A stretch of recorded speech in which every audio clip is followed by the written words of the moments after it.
जय हिंद दोस्तों, आज की इस वीडियो में हम लोग कुछ और महत्वपूर्ण प्रश्नों को विस्तार पूर्वक जानेंगे, उनके ऑप्शन को समझेंगे। जिसमें से जो हमारा पहला प्रश्न है कि कम वोल्टेज पर बिजली का उत्पादन और उसी जो मतलब जो इलेक्ट्रिसिटी हमारी पैदा हो रही है उसी को फिर हम जब ट्रांसमिट करते हैं, मतलब बिजली को भेजते हैं, तो वो हम हाई वोल्टेज पर क्यों भेजते हैं? इसका क्या कारण है कि मतलब जो बिजली का उत्पादन है, प्रश्न कह रहा है कि जो बिजली का उत्पादन है, जनरेशन है, वो हम कम वोल्टेज पर करते हैं, ठीक है, और जो ट्रांसमिशन है वो हम हाई वोल्टेज पर करते हैं। क्यों? इसका जो देखिए, जो कोर होता है जो जनरेटर का वह छोटा होता है, इसका यह ऑप्शन है, या एक्साइटेशन कम होता है, तीसरा जनरेटर छोटा होता है, या वोल्टेज बढ़ने पर जनरेटर के इंसुलेशन की लागत बढ़ जाएगी इसलिए।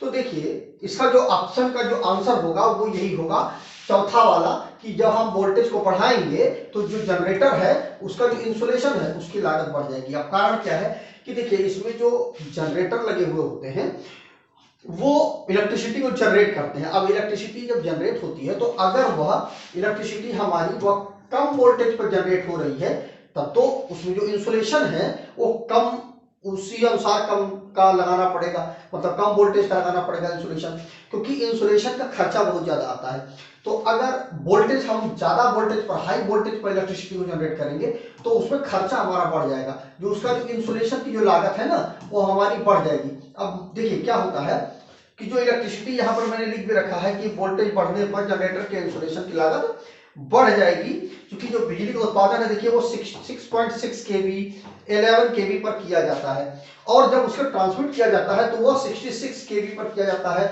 33 केवी पर, 133 केवी पर, 220 केवी पर, बहुत ज्यादा हाई वोल्टेज पर जो है ट्रांसमिशन किया जाता है। कारण क्या होता है कि जैसे मान लीजिए 11 केवी पर हमने जो जनरेशन किया, इलेक्ट्रिसिटी हमने पैदा की, अब इसमें जो इंसुलेशन जो किया जाएगा वो, और मान लीजिए हमने 33 केवी पर हमने जो जनरेशन किया वो, अब किसमें हमारा वोल्टेज ज्यादा है? वोल्टेज हमारा 33 केवी में ज्यादा है। अब इसमें हमें इंसुलेशन ज्यादा मतलब अच्छा लगाना पड़ेगा, इसमें उस 33 केवी की रिस्पेक्ट में उतना अच्छा इंसुलेशन उसमें नहीं होता है। इसीलिए, क्योंकि जितना ज्यादा हम इंसुलेशन बढ़ाते जाएंगे उतना ज्यादा, मतलब वोल्टेज जितना ज्यादा बढ़ाते जाएंगे उतना हमें इंसुलेशन भी बढ़ाना पड़ेगा, और उसकी जो लागत है वो बढ़ती चली जाएगी, जो जनरेशन का जो लागत है वो बढ़ती चली जाएगी, तो हम लोग को जो इलेक्ट्रिसिटी है वो और महंगी मिलने लगेगी। इसीलिए जो बिजली का जो उत्पादन है वो कम वोल्टेज पर किया जाता है और जो ट्रांसमिशन है वो हाई वोल्टेज पर किया जाता है। अगला क्वेश्चन है कि ऑयल सर्किट ब्रेकर जो होता है में कॉन्टैक्ट मेक एंड ब्रेक होने के दौरान उत्पन्न होने वाली चिंगारी को हम कैसे खत्म करते हैं?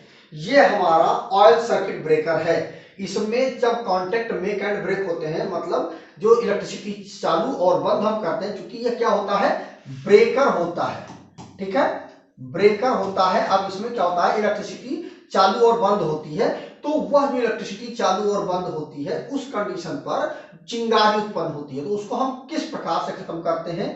तेल के अंदर खत्म करते हैं, हवा के अंदर खत्म करते हैं, वैक्यूम के अंदर खत्म करते हैं, या पानी के अंदर खत्म करते हैं?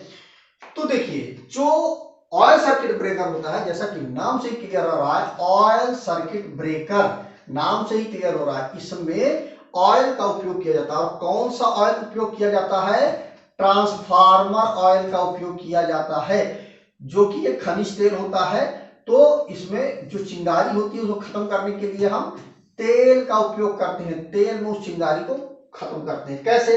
देखिए, होता क्या है कि जब कोई कांटेक्ट, मान लीजिए ये हमारा कांटेक्ट है यहां पर, ठीक है, इस साइड में लोड है, ठीक है, इस साइड में लोड है, यहां पर हमारा फेस है। अब जब ये कांटेक्ट चिपकेंगे तो क्या होगा, इस जगह पर चिंगारी पैदा होगी, ठीक है, इस जगह पर चिंगारी पैदा होगी, और ये चिंगारी अगर हम खत्म नहीं करेंगे तो पूरे के पूरे सिस्टम को ये जला देगी चिंगारी। अब यहां पर क्या है कि इस चिंगारी को हमें खत्म करना है किसी भी प्रकार से, तो अलग अलग जो सर्किट ब्रेकर होते हैं अलग अलग प्रकार से डिजाइन किए जाते हैं। कुछ सर्किट ब्रेकर हमारे जो होते हैं वो एलटी सप्लाई के लिए होते हैं, ठीक है, उसमें हमें एयर में ही उसका हम चिंगारी खत्म कर देते हैं। कुछ सर्किट ब्रेकर एलटी के बाद हमारा एचटी के लिए होता है, कुछ हमारा ईएचटी के लिए होता है, ठीक है। तो इस प्रकार से अलग अलग वोल्टेज पे अलग अलग सर्किट ब्रेकर का उपयोग किया जाता है और उनका हम जो चिंगारी, जो सभी में चिंगारी पैदा होती है, सभी सर्किट ब्रेकर में चिंगारी पैदा होती है, तो उस चिंगारी को खत्म करने का अलग अलग माध्यम होता है। जैसे एलटी है, एलटी में हम जैसे एमसीबी का उपयोग करते हैं, ठीक है, तो एमसीबी में जो चिंगारी होती है उसको हम एयर में ही खत्म कर देते हैं। एचटी के लिए जो हमारा होता है वीसीबी होता है। अब वीसीबी का नाम से क्लियर हो रहा है, देखिए वैक्यूम सर्किट ब्रेकर, तो इसमें जो चिंगारी पैदा होती है उसको हम वैक्यूम में खत्म कर देते हैं, निर्वात होता है, ठीक है। तो ईएचपी में जैसे कि हमारा हम SF6 सर्किट ब्रेकर होता है, वहां उसका हम उपयोग करते हैं। इसमें SF6 जो गैस होती है उसमें हम चिंगारी को खत्म कर देते हैं। तो ये अलग अलग प्रकार की सर्किट ब्रेकर होता है, तो उसमें चिंगारी को खत्म कर देते, क्योंकि सारा का सारा जो फोकस होता है वो इस चिंगारी को खत्म करने के लिए ही होता है। और इस चिंगारी को अगर जब तक खत्म नहीं करेंगे तब तक हमारा सर्किट ब्रेकर प्रॉपर तरीके से काम नहीं करेगा। तो ये जो ऑयल सर्किट ब्रेकर है ये पुराना सिस्टम होता था, अब इसका उपयोग नहीं होता है, लेकिन फिर भी क्वेश्चन पूछ लिया जाता है। तो तेल में क्या होता है, इसकी जो कॉन्टेक्ट होते हैं जैसा कि आप देख रहे हैं, ये देखिए ये ऑयल का जो चैम्बर होता है, इसमें देखिए ये जो हिस्सा है, देखिए यहाँ पर चिंगारी निकल रही है, ये हमारा फिक्स कॉन्टेक्ट है और ये हमारा मूविंग कॉन्टेक्ट है। अब ये मूविंग कॉन्टेक्ट इस पे आके चिपकता है तो यहाँ पे चिंगारी पैदा होती है। देखिए लिखा भी हुआ है आर्क, आर्क मीन्स चिंगारी, यहाँ पे चिंगारी पैदा होगी। अब चूंकि यह चिंगारी जब पैदा होगी तो इसके चारों तरफ, चिंगारी के चारों तरफ क्या होता है, ऑयल भरा हुआ होता है। अब ऑयल भरा होता है तो वो ऑयल जो चिंगारी को उठने नहीं देता, क्योंकि वहां पर ऑयल चिंगारी को भड़कने के लिए हमें ऑक्सीजन की जरूरत होती है, और यहाँ पर चूंकि ऑयल भरा हुआ है इसलिए और यहाँ पे ऑक्सीजन पहुंचेगा नहीं तो चिंगारी वहीं पे खत्म हो जाती है। तो इस प्रकार से जो हमारी चिंगारी होती है उसको हम ऑयल के अंदर खत्म करते हैं। अगला क्वेश्चन है कि ट्रांसफार्मर की कोर पर लेमिनेशन क्यों किया जाता है। देखिए ये हमारी ट्रांसफार्मर की कोर है, इस पर लेमिनेशन क्यों किया जाता है, इसका ऑप्शन है लागत कम आए इसलिए किया जाता है, ट्रांसफार्मर को बनाना आसान हो इसलिए किया जाता है, हिस्टैरिसीस लॉस को कम करने के लिए किया जाता है, या एडी करंट लॉस को कम करने के लिए किया जाता है। तो इसका जो सही आंसर होगा वो यही होगा, एडी करंट लॉस को कम करने के लिए हम ट्रांसफार्मर की कोर पर लेमिनेशन करते हैं। देखिए इसमें दो चीजें प्रमुख होती हैं। पहली चीज तो ये होती है कि लेमिनेशन किया जाता है, और दूसरा होता है कि जो ट्रांसफार्मर की जो कोर होती है वह सिलिकॉन स्टील की बनाई जाती है, सिलिकॉन स्टील की बनाई जाती है। अब दोनों में क्या फर्क, देखिए लेमिनेशन करके क्या कर देते हैं कि पतली पतली ये स्ट्रिप होती है, इस प्रकार से यह पतली पतली स्ट्रिप होती है, तो ये एक गुच्छा ना, मतलब ठोस ना हो करके ये पतली पतली स्ट्रिप होती है और इनको लेमिनेट कर दिया जाता है, तो एक दूसरे से ये इंसुलेट होती हैं। तो इससे क्या होता है कि जो हीट होती है, जब इलेक्ट्रिसिटी इसमें से फ्लो होगी ना तो क्या होगा, इसमें हीट पैदा होगी। अब ये हीट जो है, इस हीट को हमें खत्म करना है, तो अगर ये पूरा गुच्छा होगा तो क्या होगा, हीट ज्यादा बढ़ जाएगी। अब चूंकि ये अलग अलग है और पतली पतली है तो उसमें क्या होता है कि हीट ट्रांसफर करने की कैपेसिटी बहुत ज्यादा हो जाती है।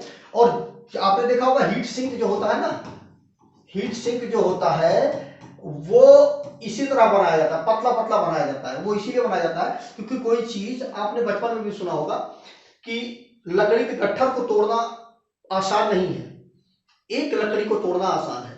तो बस वही चीज यहाँ पे किया जाता है कि हीट को इस पतली पतली लकड़ी के बीच में बांट दिया जाता है। अब पतली पतली लकड़ी के बीच में, पतली पतली स्ट्रिप के बीच में बांट दिया गया, तो अब इसको ठंडा करना आसान हो गया। अब अगर यही चीज ठोस होती पूरी तो क्या हो जाता, पूरे में हीट डिवाइड हो जाती, पूरे में हीट आ जाती। अब जब पूरे में हीट आ जाएगी तो उसको ठंडा करना बहुत मुश्किल हो जाएगा, बहुत देर बाद ठंडा होगा। इसीलिए इसको हम पतली पतली स्ट्रिप के बीच में लेमिनेट कर देते हैं। उससे क्या होता है, ये करंट लॉस मतलब हीट जो हमारी होती है वो कम हो जाती है, और उसमें हम सिलिकॉन स्टील का इसको हम बनाते हैं। तो सिलिकॉन स्टील का हम इसलिए बनाते हैं, उससे हमें बेनिफिट ये मिल जाता है कि जो हिस्टैरिसीस लॉस होता है हमारा, वो हमारा कम हो जाता है। तो इन्हीं दोनों कारणों से हम जो है, मतलब यही दो कारण होते हैं ट्रांसफार्मर में लॉस के। तो लेमिनेट क्यों किया जाता है, एडी करंट लॉस के लिए, और सिलिकॉन स्टील का क्यों बनाया जाता है, हिस्टैरिसीस लॉस को कम करने के लिए। अगला क्वेश्चन है कि उस स्थान का क्या नाम है जहां 3 फेज के अल्टरनेटर द्वारा बिजली का उत्पादन करके उसे समानांतर में जोड़ा जाता है। मतलब जो बिजली का उत्पादन है उसे करके समानांतर में जोड़ा जाता है, पैरेलल ऑपरेशन किया जाता है, उसका नाम क्या है कि विद्युत वितरण station, sub station, generating station या ट्रांसमिशन स्टेशन।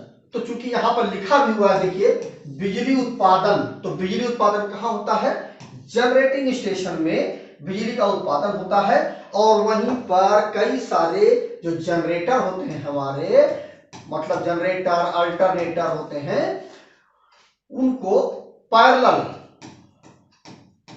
ऑपरेशन में लगा दिया जाता है और उनको पैरेलली कनेक्ट करके सिंक्रोनाइज करके हम इलेक्ट्रिसिटी को ट्रांसमिट करते हैं। तो इसका जो आंसर है कि उस स्थान का नाम जहां पर तीनों फेज के अल्टरनेटर द्वारा बिजली उत्पादन करके उसे पैरेलल में जोड़ा जाता है, उसका नाम होता है जनरेटिंग स्टेशन, और इस प्रकार से वो जनरेटिंग स्टेशन होते हैं। अगला क्वेश्चन है डीसी पावर ट्रांसमिशन का मुख्य फायदा क्या है। जो ऑप्शन है हाई वोल्टेज डीसी पैदा होती है, उसमें सिर्फ 2 वायर का उपयोग किया जाता है, इसमें वोल्टेज को आसानी से कम किया जा सकता है या इसमें वोल्टेज को आसानी से बढ़ाया जा सकता है। तो इसका जो सही आंसर होगा वो होगा 2 नंबर, इसमें सिर्फ 2 वायर ही उपयोग किए जाते हैं। इसमें क्यों 2 वायर, देखिए क्या होता है, जो डीसी सप्लाई होती है उसमें 2 ही वायर होते हैं, एक हमारा पॉजिटिव का होता है, एक हमारा नेगेटिव का होता है, लेकिन जो हमारा 3 फेज सिस्टम होता है उसमें 3 वायर होते हैं। ठीक, फेज के लिए 3 वायर होते हैं, उसके अलावा हम एक न्यूट्रल को भी रखते हैं, एक अर्थ को भी रखते हैं, ठीक है, तो उसमें कई सारे वायर होते हैं, लेकिन जो हमारा डीसी होता है उसमें सिर्फ 2 होते हैं, पॉजिटिव और नेगेटिव। तो इसमें क्या होता है कि जब 2 वायर का ही हम उपयोग करते हैं तो इससे क्या हो जाता है, सबसे बड़ी बात क्या हो जाती है, 2 वायर की वजह से इसका फायदा और 3-4 वायर की वजह से इसमें नुकसान ये होता है कि 4-5 वायर की वजह से इसमें जो लागत होती है वह बढ़ जाती है, इसमें जो लागत होती है वह कम हो जाती है डीसी में। लेकिन हम जहां पर मतलब जो हम जनरेशन करते हैं और ट्रांसमिशन भी करते हैं वो सबसे ज्यादा हम किसका करते हैं, एसी का ही करते हैं, क्योंकि एसी हमारे लिए बहुत ही यूज टू है, आसानी से उसको हम पैदा कर सकते हैं और हम जहां पर हमें जरूरत है उसके अनुसार हम उसको बदल सकते हैं। क्या है कि जैसे मान लीजिए एसी से डीसी बदलना आसान है, ठीक है, लेकिन डीसी से हमें एसी में बदलना, डीसी को, ये कठिन काम है, इसमें हमें लागत ज्यादा आती है, लेकिन एसी से हम डीसी आसानी से बदल लेते हैं। तो ऐसा नहीं है कि यहाँ पर कुछ फायदे हैं तो इसके कुछ फायदे इसके भी हैं, केवल क्या है कि इसमें चूंकि 2 वायर की वजह से इसमें खर्चा कम आ जाता है, जो टावर वगैरह लगाए जाते हैं उसमें भी खर्चा कम आता है डीसी वाले में, लेकिन एसी वाले में हमारे लिए ज्यादा फायदा इसलिए होता है कि इसको हमें यूज टू, मतलब हर जितना भी अप्लायंसेज है सारी चीजें हमारी एसी के लिए ही जनरेट बनाई जाती हैं और एसी ही उनको चाहिए। बाद में हमें पहले हम डीसी में ट्रांसमिट करें, उसका फिर उसको हम एसी में बदलें, बहुत ज्यादा खर्चा आ जाएगा।